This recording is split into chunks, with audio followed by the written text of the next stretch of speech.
நேரம் 6 மணி. இலங்கை ஒலிபரப்பு கூட்டுத்தாபனம் செய்திகள். செய்தி ஆசிரியர் MC நஜிமுதீன். செய்திகள் வாசிப்பவர் உமர் லப்பை யாக்கூப். நாட்டின் தற்போதைய நிலையை கருத்தில் கொண்டு அரசாங்கத்துடன் உடன்படிக்கை செய்து கொள்ளுமாறு ஜனாதிபதி சகல கட்சிகளிடமும் கோரிக்கை. பெருந்தோட்ட லயன் அறை விதிமுறைகளை கிராமங்களாக மாற்றியமைத்து அபிவிருத்தி செய்வதற்கு நடவடிக்கை.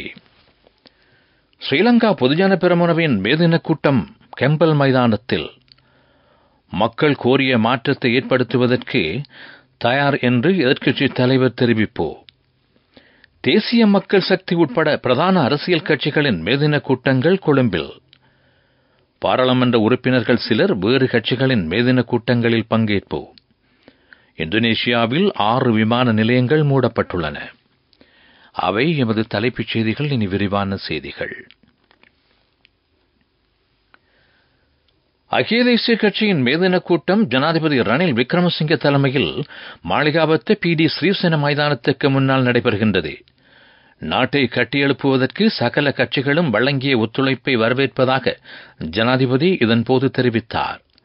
வறுமையை ஒழிப்பதற்காக கிராமிய பொருளாதாரத்தை நவீனமயப்படுத்த வேண்டும். மக்கள் மற்றும் நாட்டின் தற்போதைய நிலையை கருத்தில் கொண்டு அரசாங்கத்துடன் உடன்படிக்கை செய்து கொள்ளுமாறும் அவர் சகல கட்சிகளிடமும் கோரிக்கை விடுத்தார். ஸ்ரீலங்கா பொதுஜன பெரமுனவின் பாராளுமன்ற உறுப்பினர் கயாஷான் நவநந்தன ஐக்கிய தேசிய கட்சியின் பேரணியில் இணைந்து கொண்டார். மக்களுக்காக வரலாற்று முக்கியத்துவம் மிக்க தீர்மானங்களை மேற்கொண்ட ஒரே கட்சியாக ஐக்கிய தேசிய கட்சி காணப்படுவதாக கட்சியின் பொதுச் செயலாளர் பாலித ரங்கே பண்டார தெரிவித்தார். குறுகிய காலத்தில் நாட்டின் பொருளாதாரத்தை கட்டியெழுப்புவதற்கு ஜனாதிபதியால் முடிந்திருப்பதாக ஜனாதிபதியின் சிரேஷ்ட ஆலோசகரும் ஜனாதிபதி பணிக்குழாத்தின் பிரதானியுமான சகல ரத்நாயக்க தெரிவித்தார்.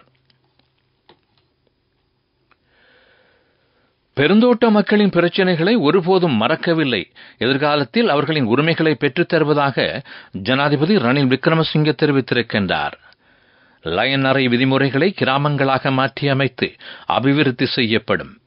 பெருந்தோட்ட பிள்ளைகளின் கல்வி, தொழிற்கல்வி என்பவற்றை அபிவிருத்தி செய்வதற்கு விசேட நடவடிக்கை மேற்கொள்ளப்படும் என்று அவர் தெரிவித்தார். இலங்கை தொழிலாளர் காங்கிரசின் மேதின கூட்டம் கொட்டகல பொது விளையாட்டரங்கில் இன்று காலை இடம்பெற்றது. இதில் பங்கேற்ற போதே ஜனாதிபதி இந்த விடயத்தை தெரிவித்தார். பெருந்தோட்ட தொழிலாளர்களின் நாளாந்த சம்பளத்தை 1700 ரூபாய் வரை அதிகரிப்பதற்கு நடவடிக்கை மேற்கொண்டிருப்பதாகவும் அவர் தெரிவித்தார். அமைச்சர் ஜீவன் தொண்டமான் மற்றும் இலங்கை தொழிலாளர் காங்கிரசின் தலைவர் செந்தில் தொண்டமான் உட்பட அதிக அளவானோர் இதில் பங்கேற்றார்கள். இந்த நிகழ்வில் மாலைதீவின் முன்னாள் ஜனாதிபதி முகமது நசீரும் பங்கேற்றார்.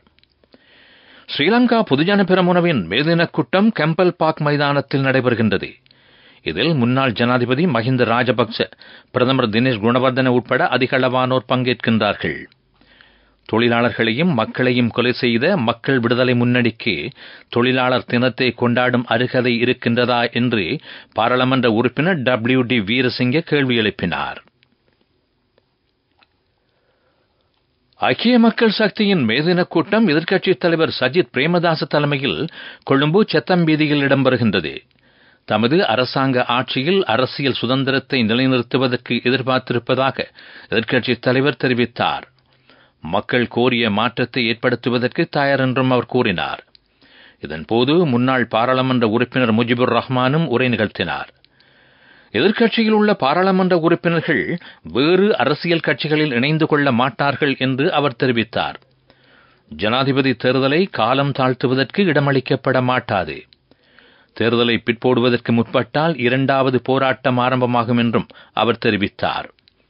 எதிர்வரும் தேர்தலின் பின்னர் பிரேமதாச யுகம் மீண்டும் உருவாகும் என்று பாராளுமன்ற உறுப்பினர் SM மரிக்கார் தெரிவித்தார். பாராளுமன்ற உறுப்பினர்களான பேராசிரியர் GL பீரிஸ், டிலான் பெரரா ஆகியோர் ஐக்கிய மக்கள் சக்தியின் மேதின கூட்டத்தில் பங்கேற்றார்கள். ஐக்கிய மக்கள் முன்னணி ஏற்பாடு செய்த மேதின கூட்டம் தலவாக்கல நகரசபை மைதானத்தில் இன்று காலை இடம்பெற்றது.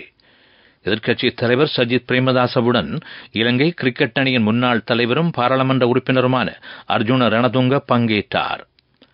நீங்கள் கேட்டுக்கொண்டிருப்பது இலங்கை ஒலிபரப்பு கூட்டுத்தாபனத்தின் செய்திகள்.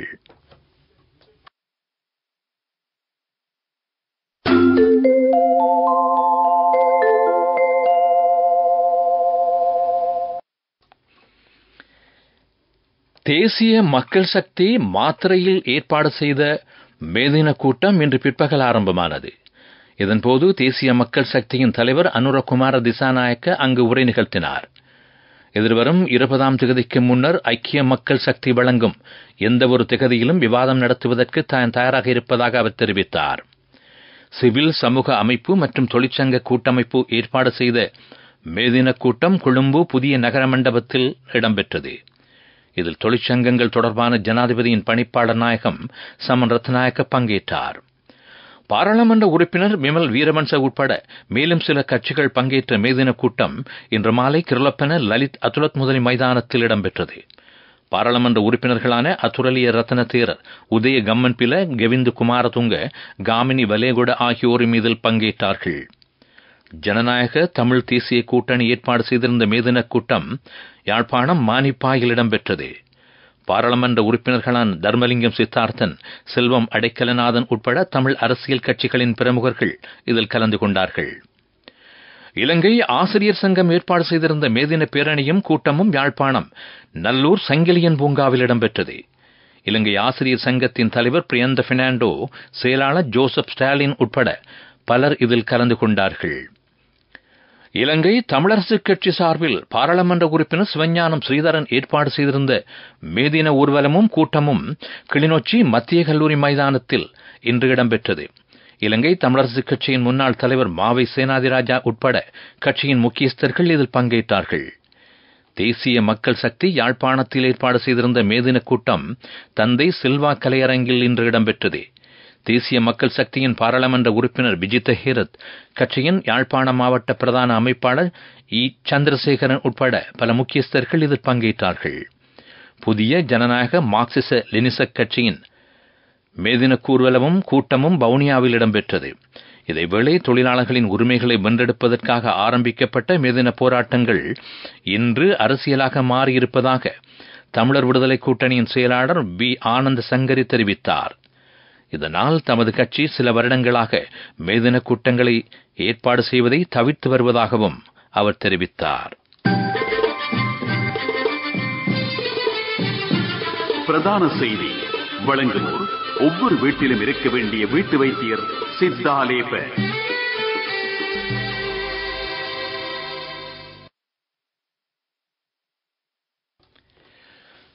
வாகன கொள்வனவின் போது எச்சரிக்கையுடன் செயற்படுமாறு ராஜாங்க அமைச்சர் ரஞ்சித் சியம்பலாபிட்டியை தெரிவித்திருக்கின்றார். சட்டவிரோதமான முறையில் நாட்டுக்கு கொண்டுவரப்பட்ட 112 வாகனங்களை லஞ்ச ஊழல் விசாரணை ஆணைக்குழு கைப்பற்றியிருக்கின்றது. இந்த வாகனங்கள் 700 கோடி ரூபாய்க்கும் அதிகமான பெறுமதி கொண்டவை.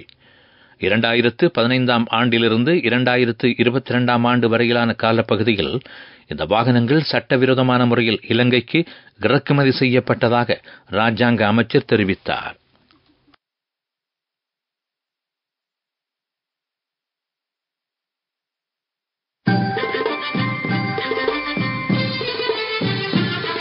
பிரதான செய்தி வழங்கியோர் ஒவ்வொரு வீட்டிலும் இருக்க வேண்டிய வீட்டு வைத்தியர் சித்தாலேப.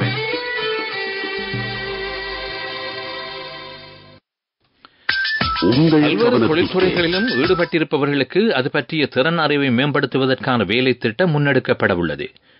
இதன்படி குறித்த தொழில்துறைகளில் ஈடுபட்டிருப்பவர்களுக்கு NVQ சான்றிதழ் வழங்கப்படும். முதல் கட்டத்தில் கம்பகா மாவட்டத்தில் இந்த வேலை திட்டம் அமுல்படுத்தப்படும். உலகச் செய்திகள்.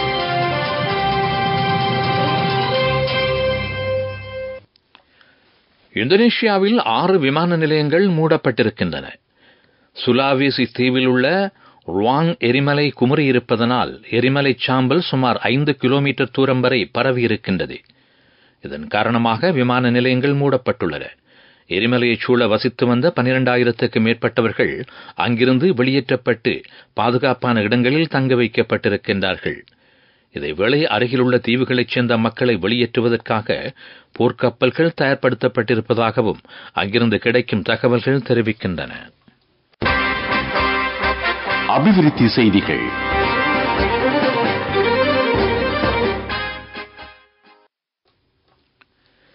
அக்கரைப்பற்று ஆலிம் நகர் விவசாய விரிவாக்கல் நிலையத்துக்கு உட்பட்ட பிரதேசங்களில் பாராசூட் முறையிலான நெற்செய்கை ஆரம்பிக்கப்பட்டுள்ளது. இதன் மூலம் சிறந்த அறுவடை எதிர்பார்க்கப்படுகின்றது.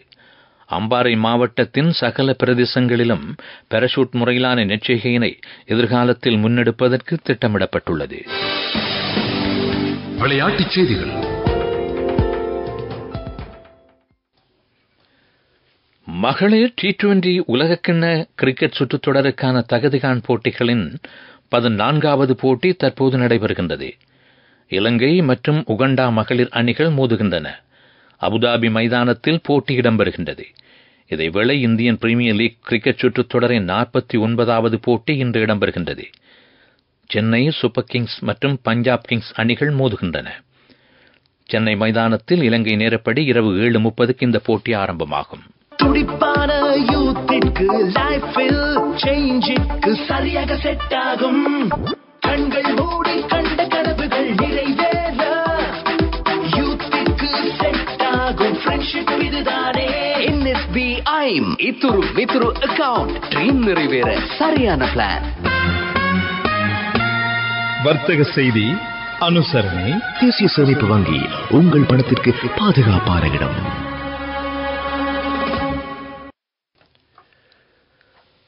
கொழும்பு சர்வதேச தேயிலை மாநாடு எதிர்வரும் ஜூலை மாதம் 24ஆம் தேதியிலிருந்து 26ஆம் தேதி வரை இடம்பெறும். கொழும்பில் இடம்பெறும் இந்த மாநாட்டில் உலகளாவிய தேயிலை தொழில்துறையைச் சேர்ந்த முக்கியஸ்தர்களும் புத்தாக்குனர்களும் பங்கேற்க இருக்கின்றார்கள். கொழும்பு தேயிலை வர்த்தகர்கள் சங்கமும் இலங்கை தேயிலை சபையும் இணைந்து இந்த மாநாட்டை ஏற்பாடு செய்துள்ளன. தேயிலை வாழ்வொழுங்கு மற்றும் வாழ்வாதாரம் எனும் துணைப்பொருளில் இந்த மாநாடு இடம்பெறும்.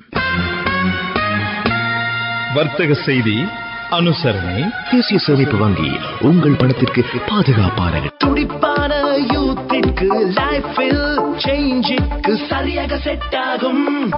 கண்கள் மூடி கண்ட கனவுகள் நிறைவேற யூத்திற்கு செட் ஆகும் ஃப்ரெண்ட்ஷிப் இதுதானே. NSBI இத்துரு வித்துரு அக்கவுண்ட் ட்ரீம் நிறைவேற சரியான பிளான். பொருளாதார செய்திகள். ஆசிய பிராந்தியத்திற்கான மத்திய வங்கியின் ஆலோசனைக் குழு கொழும்பில் அண்மையில் கூடியது. நிதி வர்த்தக சந்தையின் மேம்பாடு உள்ளிட்ட விடயங்கள் பற்றி இதன்போது ஆராயப்பட்டன. உறுப்பு நாடுகளின் பிரதிநிதிகள் இந்த கூட்டத்தில் பங்கேற்றார்கள்.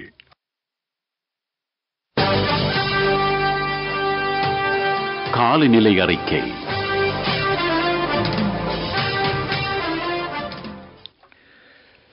மேற்கு சபரகமு மத்திய வடமேல் மாகாணங்களிலும் காலி மாத்தறை மன்னார் மாவட்டங்களிலும் மழையோ இடியுடன் கூடிய மழையோ பெய்யலாம் என்று வளிமண்டலவியல் திணைக்களம் எதிர்ப்பு கூறியுள்ளது. இடியுடன் மழை பெய்யும் போது காற்றின் வேகம் அதிகரிக்கலாம். மத்திய சபரகமு ஊவா மாகாணங்களின் சில இடங்களில் நாளை காலை பனிப்பொழிவு காணப்படும் என்று திணைக்களம் விடுத்திருக்கும் வானிலை குறிப்பில் தெரிவிக்கப்பட்டுள்ளது. மீண்டும் தலைப்புச் செய்திகள். நாட்டின் தற்போதைய நிலையை கருத்தில் கொண்டு அரசாங்கத்துடன் உடன்படிக்கை ஒன்று செய்து கொள்ளுமாறு ஜனாதிபதி சகல கட்சிகளுக்கும் கோரிக்கை.